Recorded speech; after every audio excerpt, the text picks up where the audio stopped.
So, Joseph went up from the town of Nazareth in Galilee to Judea, to Bethlehem, the town of David, because he belonged to the house and line of David. He went there to register with Mary, who was pledged to be married to him, and she was expecting a child. While they were there, time came for the baby to be born, and she gave birth to her firstborn, a son. She wrapped him in cloths and placed him in a manger, because there was no room for them in the inn. Unfair. That's what it is. It is unfair. You have no idea how difficult it is to run a hotel, but I do, and let me tell you, it is a 7-day-a-week, 24-hour-a-day job. No, wait. It's not a job. You get to go home from a job. You get to take a break from a job. You get to take a vacation from a job. That's why it's unfair. It is unfair that my husband is portrayed as the bad guy who wouldn't give those two a room in our inn. He's always remembered as the innkeeper who made that baby be born in his stable instead of a nice clean room somewhere. We did not know who they were. Not that it would have made any difference anyway. The whole town was full.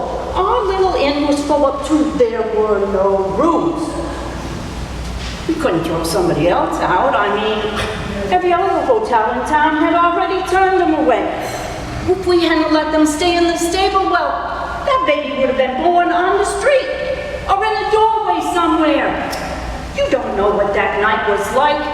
We've been swamped all day. The tax census brought more people to Bethlehem than our little town had ever seen. And we just weren't ready for them. Well, by the time that couple got to our inn, they'd already been turned away by every other hotel in town. My husband was standing at the desk, and I was out in the kitchen, and I heard the bell ring. And I went out to see who it was. Ooh, they looked like they had been traveling for weeks. That poor young girl, she was exhausted, and she looked like she was going to have that baby right there on the floor of the lobby. Whew. Well, he wasn't nearly as young as she was. But as he was walking up to the desk, he had this helpless look on his face.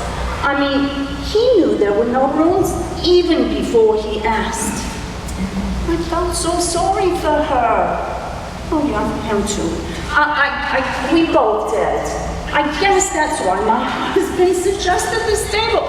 I mean, he hadn't mentioned it to anyone else who had come to the inn, but he just kind of came up with it right away. I mean, to tell you the truth, I was kind of surprised it was so nice to him. Don't get me wrong, he's not a bad guy, but he isn't always so considerate. Oh, she looked so relieved. I could sympathize. At least she knew she had somewhere to lie down for the night.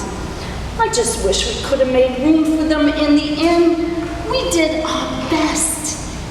That's why it's unfair. Nobody should be born in a stable, least of all that baby.